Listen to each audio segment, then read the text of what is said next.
Mehtab horror stories की एक और कहानी में आपका स्वागत है। तो चलिए बढ़ते हैं अपनी कहानी की तरफ। एक गांव था जिसके लिए आने जाने का एक रास्ता था और उसी रास्ते के बीच में भैरव का घर था।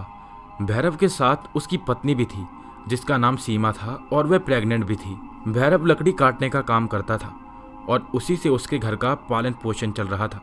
लेकिन एक रात जब सीमा की आंखें खुली तो उसने अपने पति को पास नहीं पाया। जब उसकी नज़र खिड़की की तरफ गई तो उसने भैरव को जंगल की ओर जाते देखा और सीमा भी भैरव के पीछे पीछे चली गई। भैरव अब बीच जंगल में पहुंच चुका था और सीमा उसे एक पेड़ से पीछे छुपकर देख रही थी। और उसने जो देखा सीमा उसे देखकर हैरत में पड़ गई, क्योंकि भैरव वहां तंत्र कर रहा था और वह हर अमावस की रात यहाँ आता है और आज भी अमावस की रात थी। थोड़ी ही देर में गाँव का एक व्यक्ति वहाँ अपनी समस्या लेकर आया और भैरव उसे सुझाव देता है और तंत्र की प्रक्रिया पूरी होती है तो वह घर की ओर जाता है तो उसे रास्ते में सीमा मिलती है। सीमा उसे रोककर बात करती है, ये जो तुम काम कर रहे हो वो गलत है और ये सब तुम्हें छोड़ना होगा हमारे और हमारे बच्चे के भले के लिए। भैरव सीमा को जवाब देता है, मैं अच्छा बुरा सब जानता हूँ, बस तुम मेरे काम में दखल मत करना वरना बहुत बुरा होगा। सीमा भैरव की तरफ देखकर कहती है, इन सब से कभी अच्छा काम नहीं हुआ है और मैं नहीं चाहती कि कुछ बुरा हो। और इतने में भैरव सीमा को समझाता है और कहता है, ऐसा कुछ नहीं होगा, चल अब घर चल चुपचाप। अब दोनों घर की तरफ जाते हैं। गांव में एक मंदिर था जहां पुजारियों का एक समूह भी रहता था और उस मंदिर में थोड़े दिनों तक गांव से कुछ न कुछ लोग आते थे।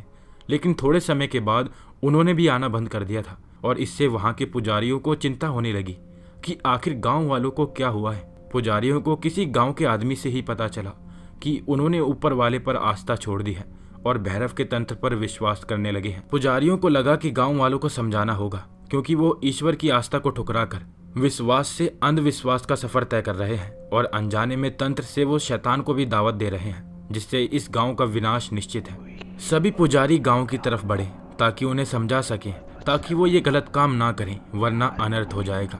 सभी पुजारी गाँव में पहुँच जाते हैं और गाँव वालों को सामने इकट्ठा होने के लिए कहते हैं और सभी गांव वाले उनके सामने उपस्थित हो जाते हैं। पुजारियों में से एक मुख्य पुजारी उनके सामने आता है और गांव वालों से कहता है, आप सभी जैसा कर रहे हो वो ठीक नहीं है, बल्कि उससे हमें आगे बहुत समस्याओं का सामना करना पड़ सकता है, क्योंकि तंत्र करने से शैतान की शक्तियां बढ़ती हैं और फिर शैतान इस गाँव पर वास करेगा, जिसकी कीमत हम सबको चुकानी पड़ेगी। इसीलिए कहता हूँ रुक जाओ, अभी भी वक्त है, ऊपर वाला माफ कर देगा।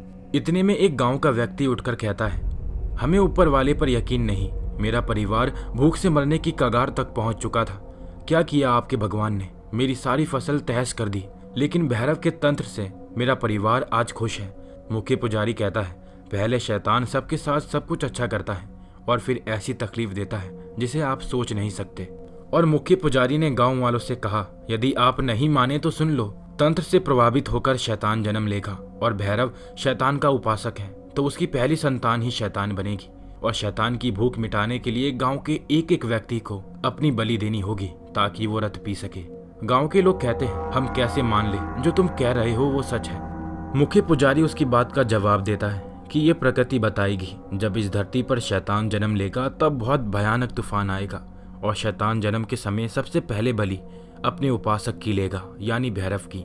ये कहकर सभी पुजारी वहां से चले जाते हैं और कुछ दिनों बाद सीमा अपने बच्चे को जन्म देने वाली थी और वो दर्द से तड़पने लगी। बाहर मौसम भी खराब हो गया था, तेज बारिश और तूफान में। जब भैरव ने सीमा को इस हालत में देखा तो वो गांव वालों की तरफ मदद के लिए गया। जब वो गांव में पहुंचता है तो गांव वालों से मदद के लिए कहता है और वो लोग भैरव की मदद के लिए जा ही रहे होते हैं कि तभी मुख्य पुजारी आ जाता है और उनसे कहता है, देखा जो मैंने कहा था वो सच होने वाला है, अभी भी मान जाओ। गाँव वालों का ध्यान पुजारी की बातों पर गया और इधर भैरव को अपनी पत्नी की चीख सुनाई देती है तो वो अपने घर की ओर जाने लगता है। गांव वाले भैरव को जाता हुआ देखकर वो भी जा ही रहे होते हैं और वे देखते हैं कि एक लकड़ी हवा में उड़ती हुई आती है और भैरव के पेट में से आर पार हो जाती है। और ये सब देखकर गांव वाले हैरान हो जाते हैं और सोचते हैं कि पुजारी की कही हर बात सच हो गई। अब वो सभी पुजारी की तरफ हो जाते हैं और झुककर पुजारी से प्रार्थना करते हैं। गाँव वाले पुजारी से कहते हैं, हमें इस शैतान से बचने का मार्ग बताओ। और पुजारी कहता है, हाँ मैं ज़रूर बताऊंगा, क्योंकि मैं ऊपर वाले का सेवक हूँ और आप सबकी रक्षा करना मेरा कर्तव्य है। और सीमा की आवाज़ गूंज रही होती है, उस पर किसी का ध्यान नहीं जाता क्योंकि गांव के लोगों को ये यकीन हो गया था कि सच में सीमा की जो संतान है वो एक शैतान का रूप है, इसीलिए कोई भी उसकी मदद करने नहीं जाता। और इधर सीमा अपने बच्चे को जन्म दे देती है। सभी गांव वाले पुजारी से समाधान मांगते हैं, तो पुजारी कहता है जला दो उसे। गांव वाले ये सुनकर हैरान हो जाते हैं और कहते हैं क्या ये सही होगा? पुजारी कहता है सब कुछ सही होगा, वो बच्चा मामूली नहीं है, वो एक शैतान है जिसे इसी वक्त रोक सकते हैं, लेकिन दोनों को उसी घर में एक साथ जलाना होगा। गांव के सभी लोग पुजारी की बात मान लेते हैं और सीमा के घर की तरफ बढ़ते हैं। सभी गांव के लोग जब सीमा के घर तक पहुंच जाते हैं तो एक पुजारी सीमा का घर बाहर से बंद कर देता है और दूसरा पुजारी सीमा के घर के चारों ओर तेल डाल देता है। और इतने में सीमा समझ जाती है और गांव के लोगों से हाथ जोड़ती है और अपने बच्चे को दिखाकर कहती है इस मासूम बच्चे की तरफ देखो। गांव वाले सीमा की तरफ देखते हैं और उस मासूम बच्चे को देखकर भावुक हो जाते हैं, लेकिन पुजारी उनसे कहता है इन सब पर ध्यान मत दो। अब मुख्य पुजारी उस घर में आग लगा देता है और गांव वाले ये सब देख नहीं पा रहे थे। बस चारों तरफ सीमा की चीख गूंज रही थी और थोड़ी देर बाद सब शांत हो जाता है और सामने एक आग की लपट में एक स्त्री की आकृति दिखती है और गांव वालों से कहती है मेरे पति और इस पुजारी की अंधविश्वास की बातों में आकर तुम सभी ने घोर पाप किया है। मेरे पति को उसके किए की सजा मिली है, लेकिन तुम सबने इन लोगों की अंधविश्वास की बातें मानकर अपने लिए तकलीफ से भरे पल लिख लिए हैं। मैं सीमा अपने साथ हुए अत्याचार की वजह से मेरा इस गांव पर हमेशा के लिए अभिशाप रहेगा। और ये कहकर सीमा की रूह वहां से चली जाती है। सीमा की रूह का गांव वालों पर हमेशा के लिए अभिशाप रह जाता है। गांव वालों ने सीमा की रूह को देखा तो वो उस मुख्य पुजारी से कहने लगे कहीं हमने कोई गलती तो नहीं की? और पुजारी कहता है नहीं, हमने कोई गलती नहीं की। फिर एक गांव वाला कहता है अगर सीमा का अभिशाप सच हुआ तो?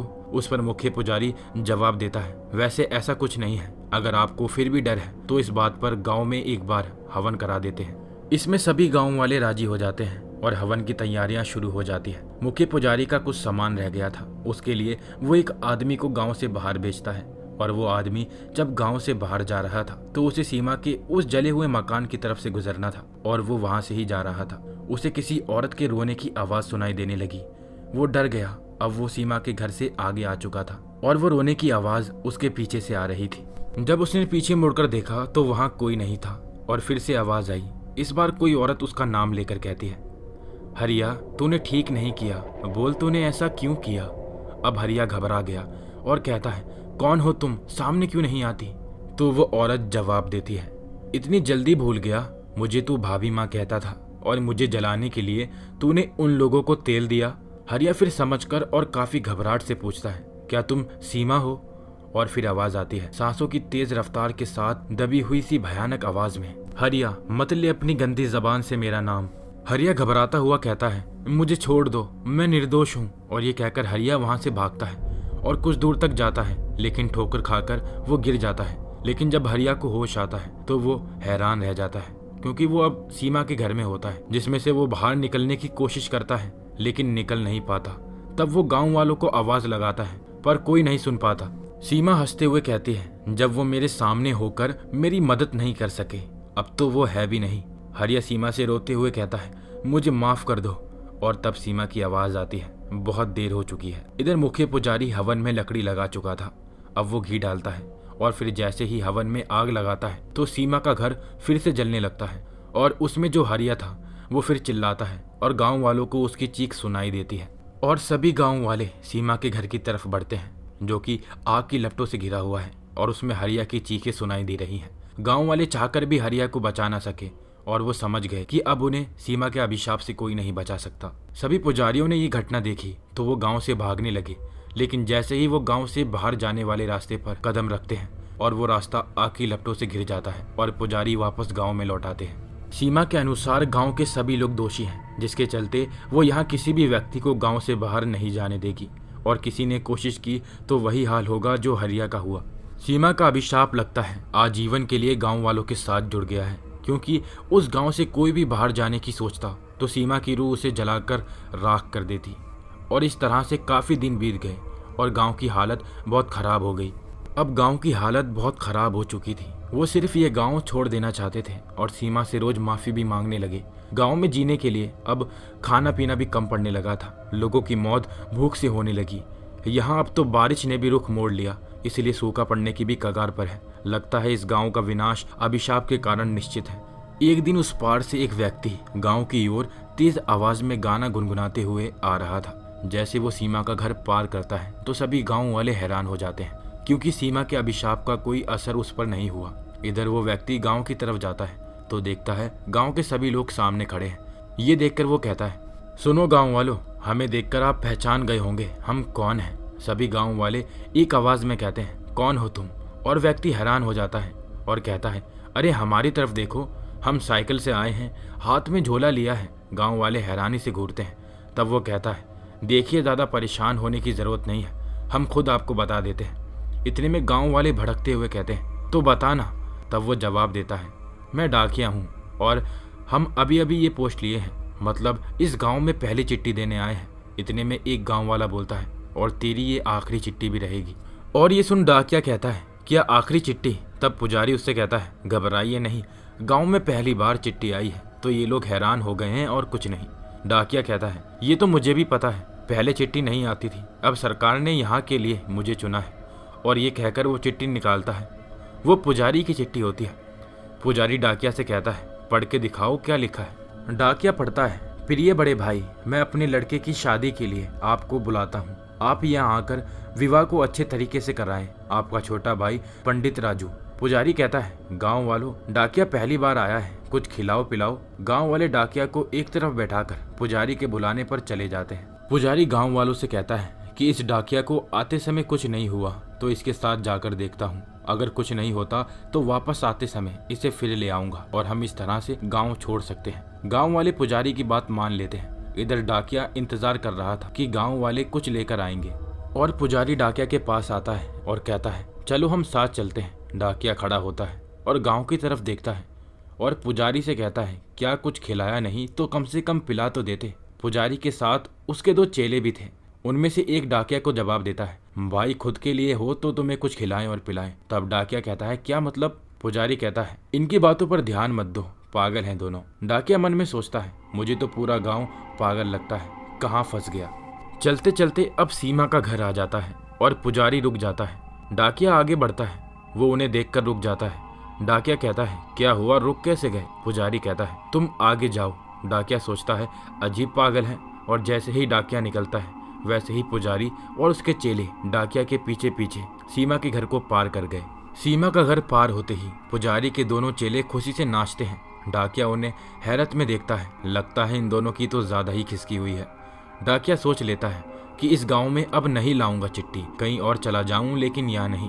पुजारी और दोनों चेले और डाकिया चलते चलते गांव से बाहर के जंगल में आ गए, जो कि बिल्कुल शांत है। डाकिया कहता है कि मैं जब आया था जब इतनी चहल पहल थी, लेकिन अब एक भी पक्षी की आवाज नहीं आ रही। पुजारी परेशान होता है और दोनों चेलों का पसीना छूट जाता है और डर से कांप रहे होते हैं वो। डाकिया पुजारी से कहता है, तुम्हारे चेले कुछ ज्यादा ही डरपोक नहीं है क्या? पुजारी मुंह पर उंगली रखकर डाकिया से चुप रहने के लिए बोलता है और कहता है, तुमने कोई आवाज सुनी? डाकिया अब डर जाता है और पुजारी से कहता है, कैसी आवाज? यहाँ तो पक्षी की आवाज सुनाई दे रही है, और आपको कौन सी आवाज सुनाई दे रही है? पुजारी चुप रहने के लिए बोलता है और उन सबको उस सुनसान जंगल में एक ही आवाज सुनाई देती है। वो अजीब प्रकार की आवाज थी, जैसे कई सारे बड़े जानवर एक साथ मिलकर ये आवाज निकाल रहे हों। ये आवाज सुनकर सभी डर जाते हैं और डाकिया पुजारी से पूछता है, ये कैसी आवाज है?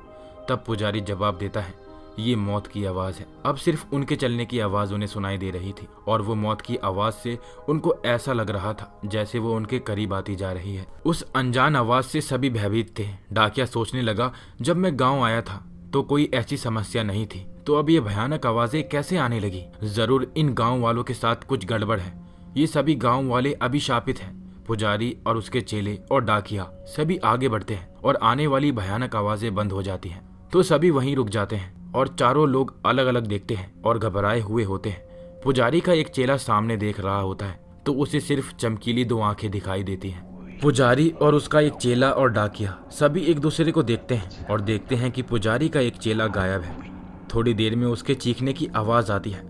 पुजारी कहता है, चलो उसे ढूंढे। तब डाकिया पुजारी से कहता है, आप लोग देखो, मैं यहीं रुकता हूँ। डाकिया काफी घबराया हुआ था और वो कांप रहा था। पुजारी और उसका चेला दूसरे चेले को ढूंढने निकलते हैं, उसी ओर जिस ओर से उसकी चीख सुनाई दी। पुजारी और उसका चेला थोड़ी दूर निकल आए। अब सामने घने पेड़ और चारों तरफ झाड़ियों का घेरा और वहां का माहौल बिल्कुल भयानक लग रहा था। पुजारी अपने चेले से कहता है, तुम दूसरी ओर देखो, मैं इधर देखता हूँ। चेला दूसरी ओर आगे की तरफ बढ़ा। उसे झाड़ियों से होकर निकलना पड़ रहा था। चेला थोड़ी दूर निकला ही था कि लेकिन उसके पैरों में कुछ महसूस हुआ। चेले ने उसे हाथ में उठाकर देखा और देखते ही पुजारी को आवाज देता है। पुजारी उसके पास पहुंचकर पूछता है, क्या हुआ? चेला पुजारी को दूसरे चेले की चप्पल दिखाता है जो कि पूरी खून से सनी होती है। पुजारी देखकर हैरान हो जाता है और उसका चेला कहता है, अगर इस चप्पल में इतना खून है तो उसका क्या हुआ होगा? पुजारी और चेला दोनों पास ही में खड़े हैं और कुछ देर बाद पुजारी के हाथ में कुछ बूंद जैसा गिरता है तो वो देखता है कि वो खून की बूंद है और पुजारी और चेला घबराते हुए ऊपर देखते हैं और देखते ही उनकी चीख निकलती है क्योंकि ऊपर उनके दूसरे चेले की खोपड़ी लटकी हुई होती है और उसकी कटी गर्दन से ही खून की बूंदें निकल रही थी। डाकिया को वो आवाज सुनाई दी और वो जहाँ से आवाज आ रही थी वो उसी तरफ तेज भागा और थोड़ी देर भागने के बाद वो पुजारी से टकरा जाता है। डाकिया पुजारी से पूछता है, क्यों चिल्लाए? पुजारी बोलता है, बहुत ही घबराते हुए, वो कटी गर्दन मेरे शिष्य की है, पता नहीं यहाँ कुछ तो बहुत भयानक है। डाकिया पुजारी के पीछे देखते हुए बोला, तुम्हारा दूसरा शिष्य कहाँ है? ये सुनकर पुजारी भी पीछे देखने लगा। अब पुजारी के दोनों चेले गायब हो चुके थे। पुजारी हैरान था, आखिर कौन है जो उन्हें मार रहा है? क्या इसका सीमा के अभिशाप से कोई संबंध तो नहीं? पुजारी समझ चुका था कि हमारी मौत अब निश्चित है। अभी पुजारी ये देख रहा था कि उसका दूसरा चेला कहाँ है।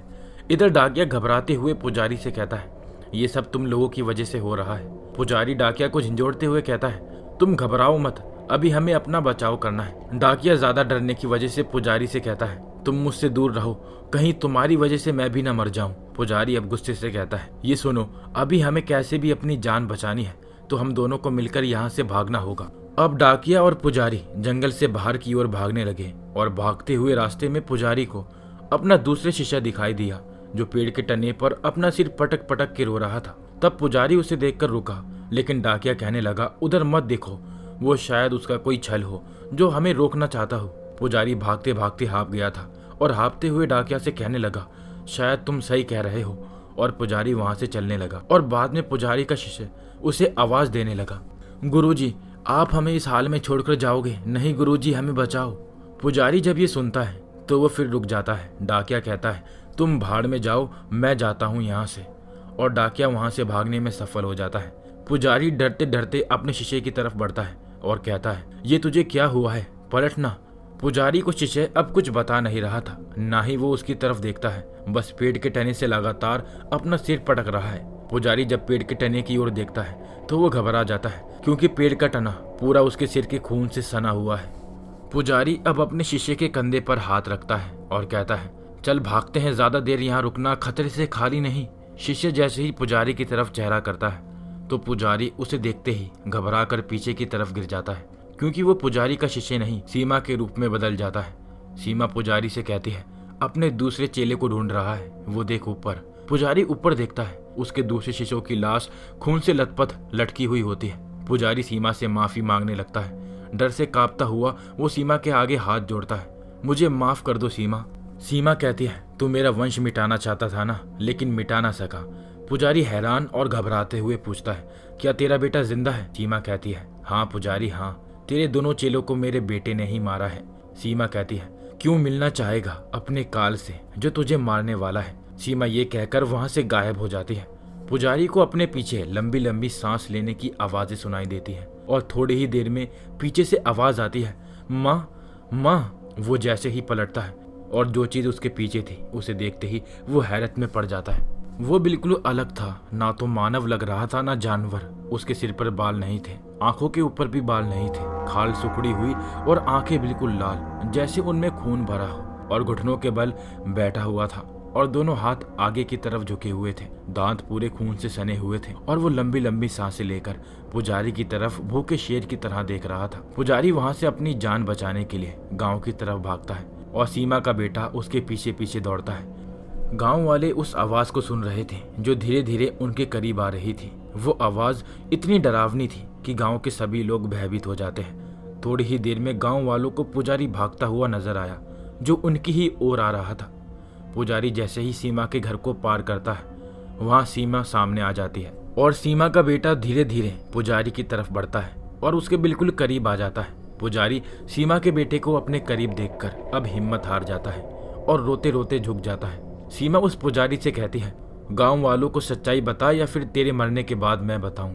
पुजारी गांव वालों के सामने खड़े होकर कहता है, भैरव की मौत कोई प्राकृतिक घटना नहीं थी, उसे मैंने ही मरवाया था। गांव वाले ये सुनकर चौंक जाते हैं। पुजारी कहता है, तुम लोगों ने मंदिर आना बंद कर दिया था तो हम पुजारी लोगों का क्या होता, इसलिए तुम लोगों को अंधविश्वास की बातें सुनाकर तुम्हें मैंने सीमा और उसके बच्चे को जलाने के लिए भड़काया था।